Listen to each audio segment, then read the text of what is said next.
Hello and welcome to the latest episode of the Blood Red podcast from the Liverpool Echo. I'm your host, Beth Lindop, and today I'm joined by the dynamic duo of Ian Doyle and Theo Squires. How are we both, Theo? You okay? Yeah, not too bad. I'm not sure Doyley's been described as dynamic for a while, but yeah, I'm good. I thought it'd be nice. I don't think you've been described as dynamic ever. I thought I'd just get there first. Before an argument breaks out, and before we dive into today's pod, just want to give a shout out to our sponsors, NordVPN, who we are super grateful for. And to get the best discount off your NordVPN plan, go to nordvpn.com/bloodred. All of the information is in the description box. So what you're doing if you're not joining up for Nord, if you're not on board with Nord. Yeah. I hope they're always watching. I give them a shout out enough times. They need to get the audience numbers up, don't they? Yeah, they've got no excuse for being in any country because they should be able to view it anywhere they want to. Exactly. I saw them being advertised on a TV at the weekend. They're really going up in the world. Not that they're a small company anyway, but what's the inference there, Theo? Nothing. Just like we've got big sponsors on this. Let's move on. Yeah. We'll start with Liverpool's latest pre-season result. 3 from 3 now on the pre-season tour. Beating Manchester United by 3-0. Goals from Fabio Carvalho, Curtis Jones and Kostas Tsimikas. Ian Doyle, you impressed with what you've seen so far? Well, as we discussed earlier, I haven't actually seen the game because I was asleep and I was off for 2 days, so it's probably worth asking Theo first because he didn't watch it. Yeah, I'm impressed. Yeah, it was another good display from them. They're just passing the ball around really well, taking the chances, and they look exciting offensively. They look confident what they're doing. They're enjoying the new style. Probably conceded too many chances to United, and that's something that Slot did reference when he was speaking after the game. But you've got to look at it as the fact that it's your second choice goalkeeper, your third choice goalkeeper, and none of your first choice back four. Still early in pre-season, so you focus on the positives, don't you? And it's the fact that they have really quickly settled into this new passing style. They're creating chances, they're taking chances, and there seems to be a lot of winners from this tour in the States, with players stepping up, grabbing the opportunities with both hands, like Carvalho, great goal, basically sitting Casemiro down before putting it into the corner. Curtis Jones, even though he's had a bit of an injury out there, he's still doing really well on the tour. You can see why he would suit this style, why he could be a first choice. And then Kostas Tsimikas getting his first goal for Liverpool. Might be an unofficial one, but it still ensures that he's off the mark and he's not going to go on a Joe Gomez, 200-odd drought. But yeah, it's another positive sign. Now we've got, 6 players back, 7 back today, isn't it? Alisson's back now, so the senior camp is there. They'll be back in training tomorrow. Can really look forward to the new season when they play Seville and Las Palmas at the weekend. Yeah, and Doyle, I know you sort of are a big advocate for not putting too much stock in pre-season results, and I do understand that, but 3 wins, 2 of them against strong Premier League opposition, in spite of Manchester United's struggles last season. I mean, it can only be a good thing, can't it? Yeah, but you've got to look at, I saw the Arsenal game, and by all accounts, the United game I did actually see the first 15 minutes of it, then fell asleep. But it was Saturday night, come on. I do think they are giving away too many chances, which is exactly the same as last season, which is exactly the same as the year before. And the reason that hasn't changed, and I know that Theo, as you pointed out, it's a completely different back four, but Quanta's probably going to play. I know they made changes, but the midfield's actually been quite strong. There's only really been McAllister who's not there. So you've had Jones, Sabostano, who didn't play against United. Elliott's been in there. I think Cranbrook came on, didn't he, for a bit against United and played in one of the defensive midfield roles. He started it. Oh, did he start it? Yeah. Did he start it? Yeah, there you go. Shows you. What does that tell you? If you'd have said last season that they were going to be playing there, well, Liverpool are probably going to concede some chances because none of them are 100% defensive minded. And if Liverpool, while the head coach, it's fine. The players will call him manager anyway. Yeah, no, that's true. Well, the gaffer, the Don, whatever they call him, yeah, the big man, fellow hirsutely challenged. I think that I forgot what I was saying about that. Yeah, I know. So basically,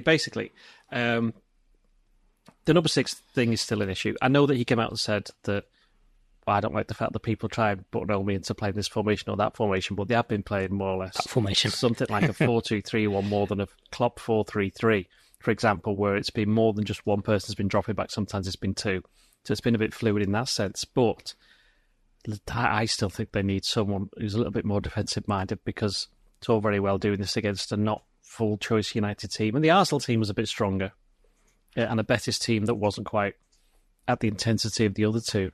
It's got to be totally different when they play against Ipswich in a couple of weeks. And then, of course, after that, 2 weeks after that, they are playing United in an actual proper match. So I would imagine that is going to be extremely different to what we're seeing at the weekend. So overall, Liverpool haven't signed any players, so there shouldn't really be any surprise that what's happened, or the faults that were there last season, are the ones that are still there this season already. Did you see the clip after the Arsenal game of Jones and Szoboszlai, where Jones is like, arm around Szoboszlai straight to the camera, my number 6, and they both have a big laugh about it. So it's clear that they know they need something else, because it's not their suit. Didn't he? I mean, Endo's been the big loser, hasn't he, of this tour, because it's obvious that I don't think Slot fancies him that much in that position. Don't get into big losers too much. You're gonna spoil my game later on. But just saying that's he's been the big one who's struggled, even though you can say it's a bit unfair, but he's 31 and Liverpool need to be, I think, looking ahead and looking for a number 6. But then, as we've said so many times on this podcast, it's all very well saying you need one. Who can you sign?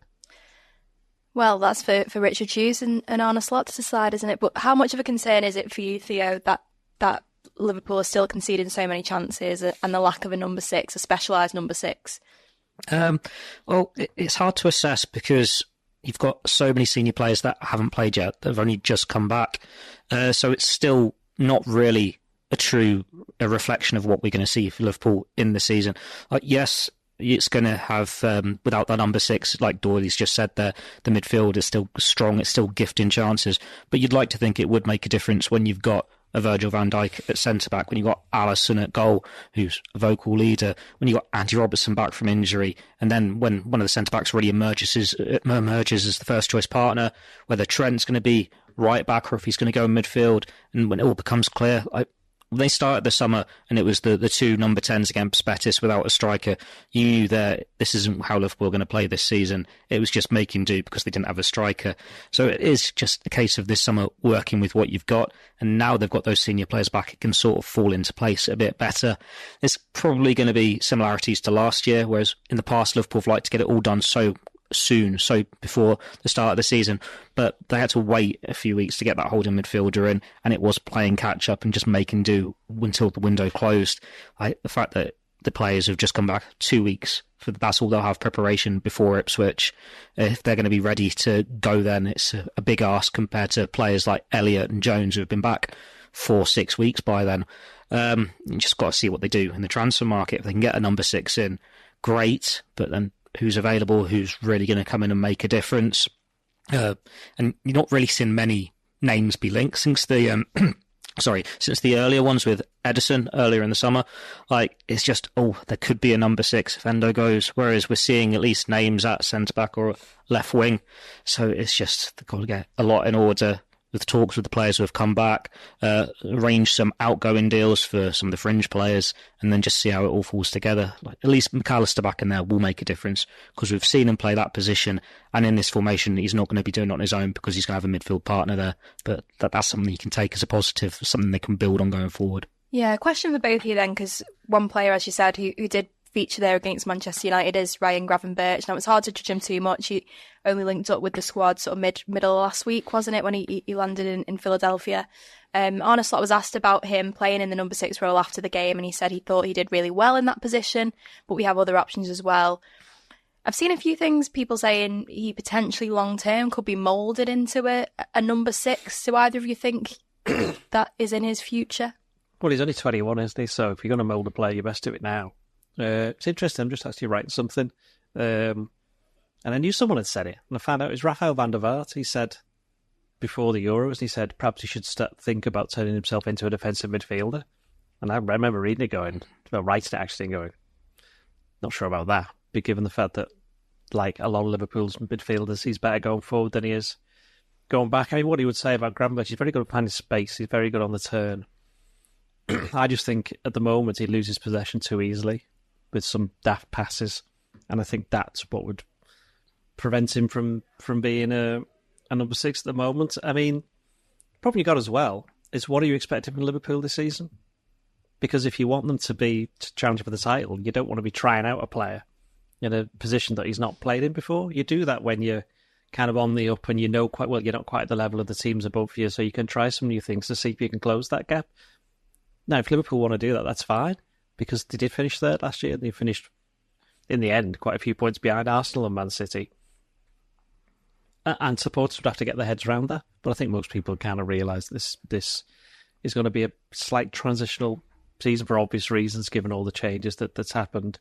But going back to what I was saying about defensive midfielders, name your defensive midfielder who signed for anyone of any note this summer.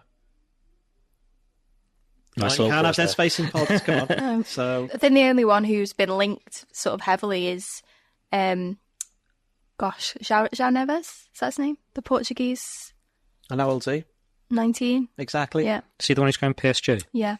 And then, like, some of the fans have got Zubimendi in their heads after he did well in the Euros final against England. And then, obviously, there are the earlier links to Edison. But it isn't this star-studded market anymore. And it depends how you assess a number 6. Like, Fabinho was a proper enforcer who's going to win it back. Maybe that's being a bit harsh on him because he was good on the ball as well. He could pass it forward. But you just knew he was great at winning the ball back. And Liverpool had players like that in the past, like a Mascherano, Didier Mann to a lesser extent. Whereas it seems under Slot that the number 6 has to be a bit better on the ball. It's more of a deep-lying playmaker. So maybe you do counter that by the fact that you've got 2 of them in there.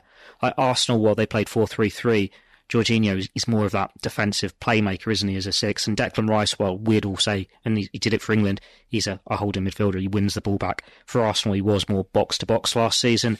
You look at City, and they've just got this freakish Rodri who can do everything. So he's just the level, isn't he, the one you aim to be. But there isn't going to be any players that can come close to that, because at the moment it looks like Rodri's going to be one of the favourites of the Ballon d'Or. I've seen some of the pundits on LFC TV, can't remember which one, but McAllister or Barnes saying Besetic could be that in the future. But that's a big ask on a player who, was it 2 Premier League starts? He's had 2 Premier League games in that position, yeah. Yeah, so you're going to take some time for him to step up when he's still feeling his way back for injury. And look at him in pre-season. He's just been a substitute, hasn't he? He's come on here and there. He's been with the lesser fringe players, the youngsters. It's obvious that he's not someone that Slot's putting straight into that starting 11 and relying on. And if Liverpool had a much better season a couple of years ago, he wouldn't have had the opportunities they did in the first place.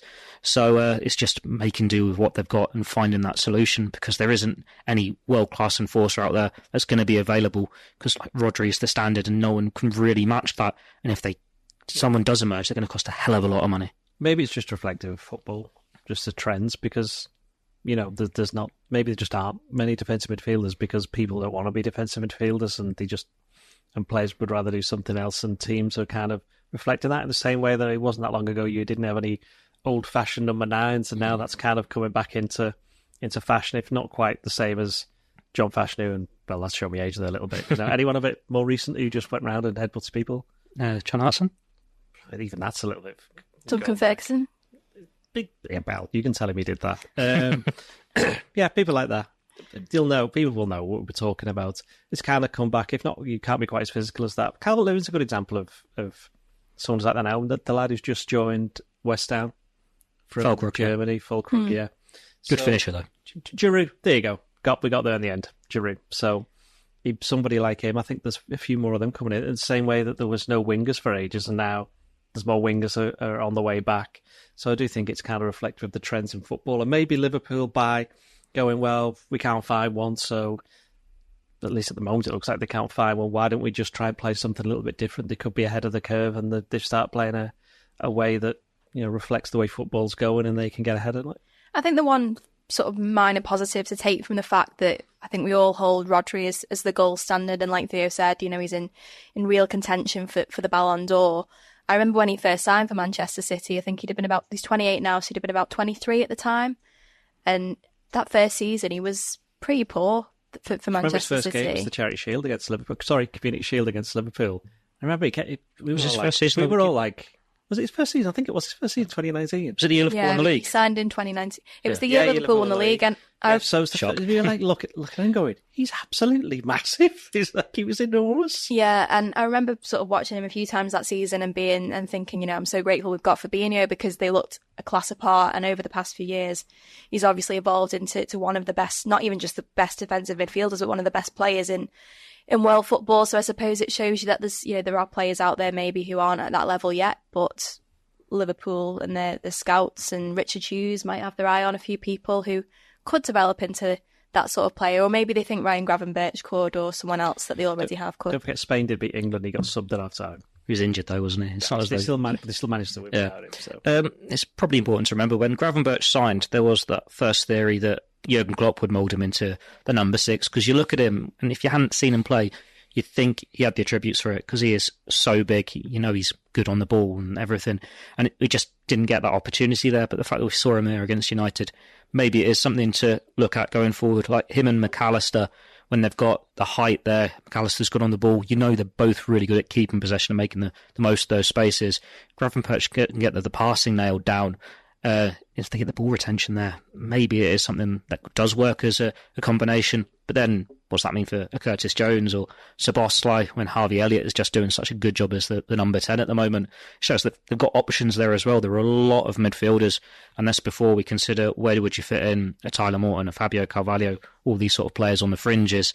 So they are going to have to move people on before they can then go and say, right, this is a defensive midfielder we want. You can come in. Yeah, well, moving on then from that whole number 6 debate, Fabio Carvalho, as you mentioned, there has been on the fringes of this squad since he came to Liverpool, really. He had a little bit of a run out when he first joined, and then obviously had a couple of loan spells. One, how many loan spells has he had? Two or three? Two. One not so successful at Leipzig, and then obviously did very well at Hull.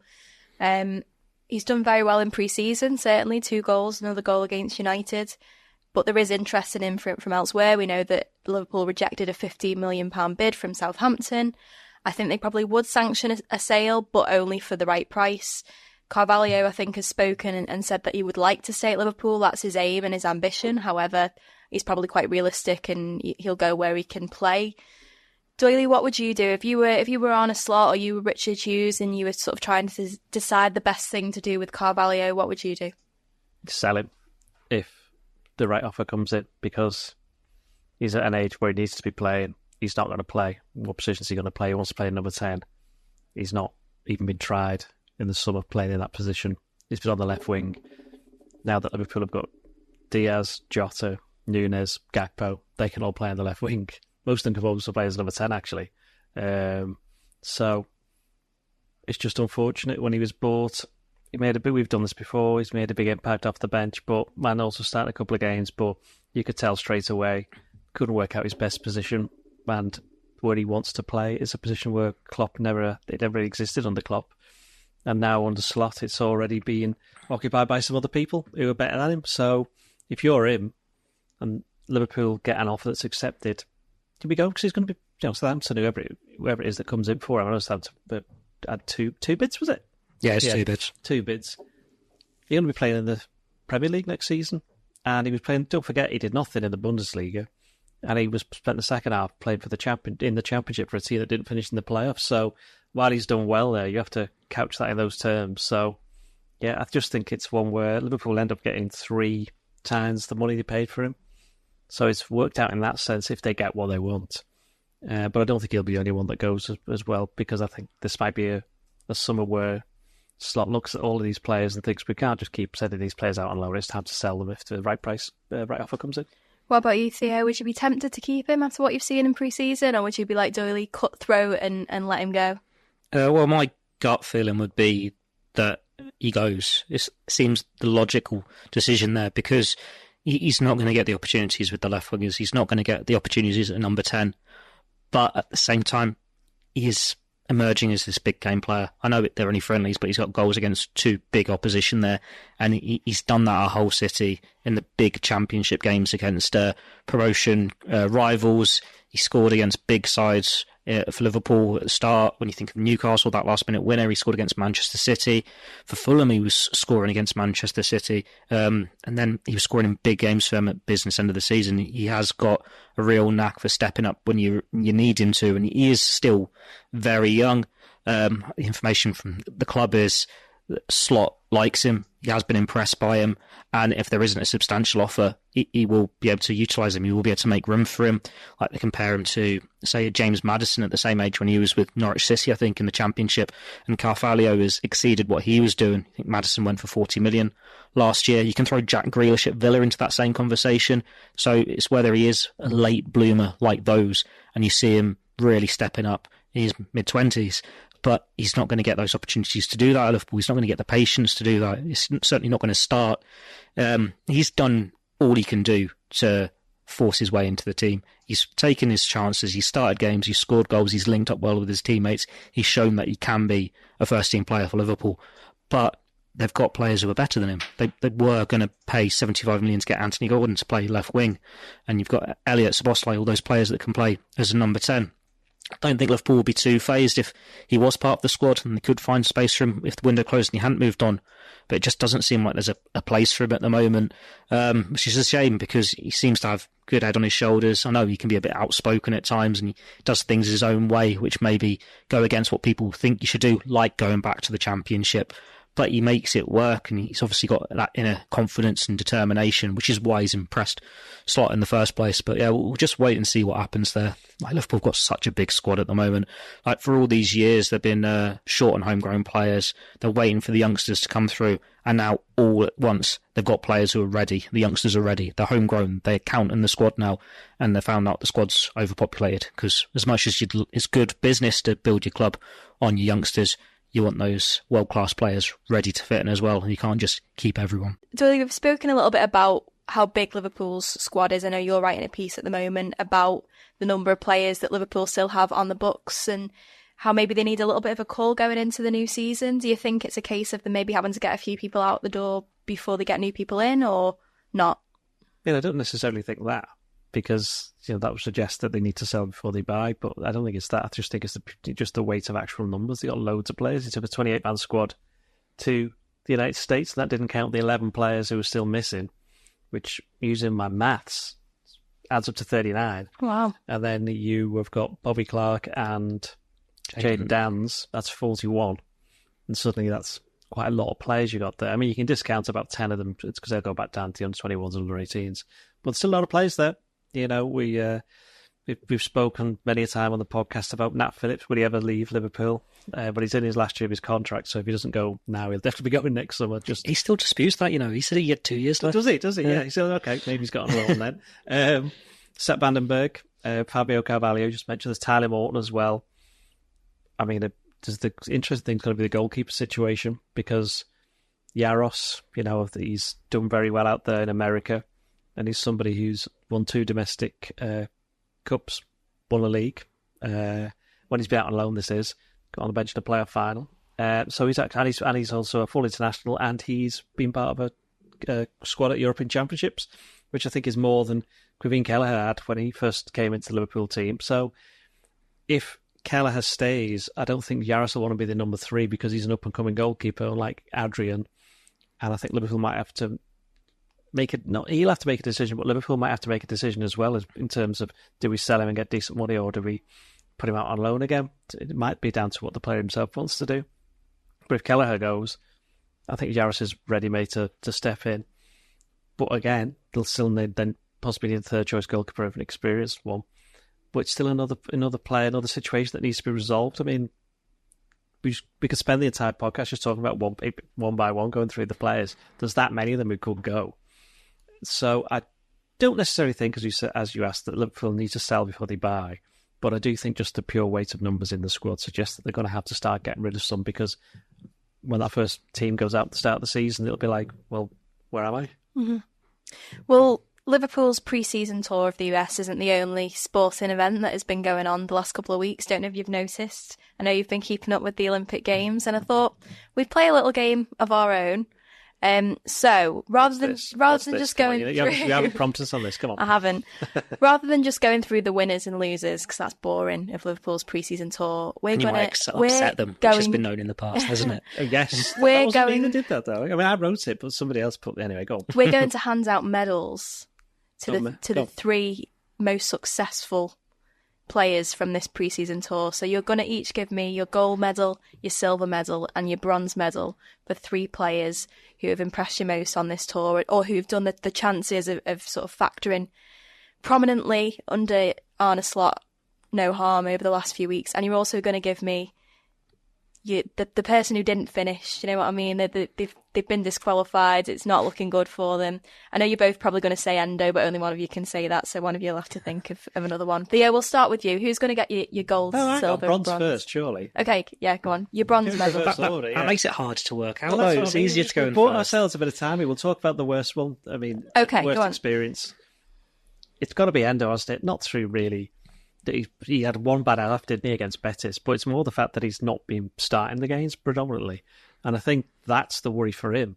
That kind of gives you the impression that possibly Slot isn't that sold on him. Although I have to say, obviously, Liverpool turned down a bid from Marseille, although I think that's, again, more to do with the value and the fact that Liverpool would have absolutely zero number sixes in the squad. So that would be a bit daft to do that. But yeah, I'd say Endo is the one who he did really well to qualify for the final, but he kind of he got out the blocks too early and he false started. Yeah, like that British guy who got disqualified for a false start the other day. Yes, exactly like that. Theo? If I'm not allowed to say Endo, I'm going to go for someone who's not even on the tour, and that's Bobby Clark, just because we know there's been the rejected bid for him, and I think that they've said they want to have a look at him in training, but that's limited time to assess him. He had a really good breakthrough season last year, took his opportunities, but when the new management have been looking at all these younger players and they've come out and said, oh, this has been a great opportunity to look at these younger players, injury has denied him that opportunity. Obviously there's a lot of competition there and it doesn't look like many of the youngsters or fringe players will have a chance to be prominent members of the first team squad, but it puts him at his disadvantage going into the new season. And while you can raise eyebrows at the possibility of him moving on, the fact that the word was, they would consider at least 12 million, it seems that it's more open a door than we'd have previously thought. We'll wait and see, because he is obviously a very talented player and you would want to see him stick around, but there's so many players, younger players now, that you'd say, they're really good, we'd like to see him stick around. Then the squad's too big. So he's one of the losers just because he hasn't been able to be fit enough to take a chance of any opportunity. Yeah, sticking with you then, who's getting your bronze medal? Bronze medal. I'll go Carvalho just because he's had a really good summer, but he's still probably not going to be part of the first team. In terms of all the attackers that are back, players playing number 10 ahead of him, it doesn't matter how well he's done, it's still probably not going to be enough. Doyle? Conor Bradley, I reckon. I think he's been, from what I've seen, he's been really good, and he certainly doesn't look like someone who's going to have, I know it's not his second season at Liverpool, but certainly second season as a established first teamer, second season syndrome. So I think he's been quite good. And he's linked up quite well with Salah as well. What about Silva? Probably Quansah. I think he, again, this time last year, he was just finished on the tour where I was out in Singapore, and you saw him, then you went, he looks fairly good actually. He looked fairly good in the company of that he played against Bayern Munich and Leicester. And since then, he got into the first team and he's not looked back. So I think he's now an established first team option and he could easily start the season. Yeah. I was going to say Quansah because he looks like he could be first choice now, but then I've got another couple. You can give it to Quansah if you'd like. I've got another couple of names in my head though. So I reckon I'll go Mo Salah just because he's had a really good summer. There may be doubts over him in terms of how he finished last season, the injury going, is this the start of a natural decline? But he's captained him throughout the summer. He's got a goal, he's got 2 assists. He looks electric. He looks really good health, really good fitness, and he's going to burst into life, isn't he? He's going to have another great season if this is the early signs, the evidence to go. And then as well as he plays this year, that will present more of a question on, do you give him a new contract? But yeah, he's been a real winner from this tour so far. A bit like that Noah Lyles who won the 100 metres last night. People have been doubting him, hadn't they, going into that race, and he proved them all wrong by winning with a photo finish at the end there. Theo, we'll stick with you. Give us your gold. Harvey Elliott. He's had a great tour as well. And he finished last season really strongly. He was first choice in that midfield. And the way he's been this summer, he's going into it as first choice in midfield for me as well. He's really perfect for that number 10 role. He's linking up well with his teammates. He's getting assists. He's going to have a good season if this is the early evidence of it. Doyle? Harvey Elliott. Harvey Elliott. Sounded really emotional about that then. Elliott. Did you enjoy that game? I thought it was quite inventive myself. Was it? Yeah. Well, you know. It saves us going through the other 38 members of the squad, doesn't it? Who got knocked out in the Heath then? There you go, put it on you.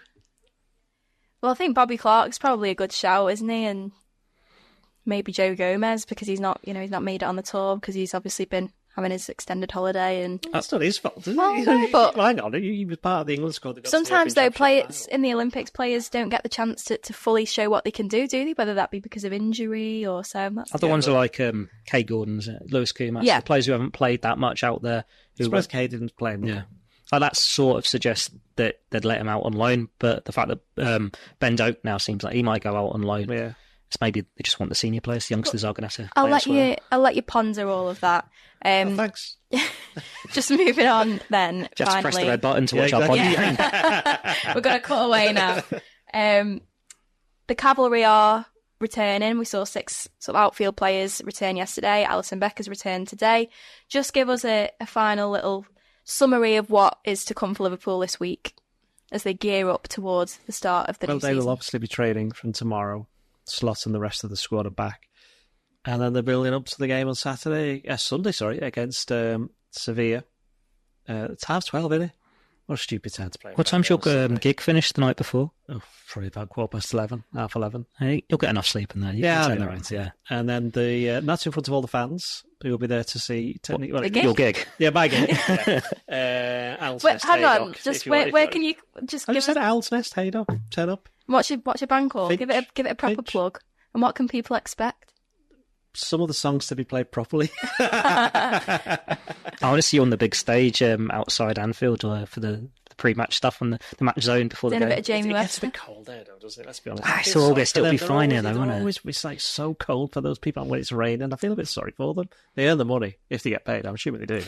Otherwise, they won't be getting up there for nothing. So they're playing Sevilla on Sunday at 12:30, which is a bit of an odd time to play a friendly, in my view. And then everybody goes home, and then some more Liverpool players turn up at 5 o'clock at Anfield, and then they play Las Palmas, and a behind closed doors friendly. But hopefully, the Echo will be there. If not, we'll be out. In some way, not all of us, in some way, and we will be covering the game, so you can follow it on our website if you can't catch it elsewhere, which unless you have LFC TV, you won't be able to. Brilliant. And just to finish off then, our Nord person of the week, Theo, put you on the spot. Who are you nominating? Carvalho.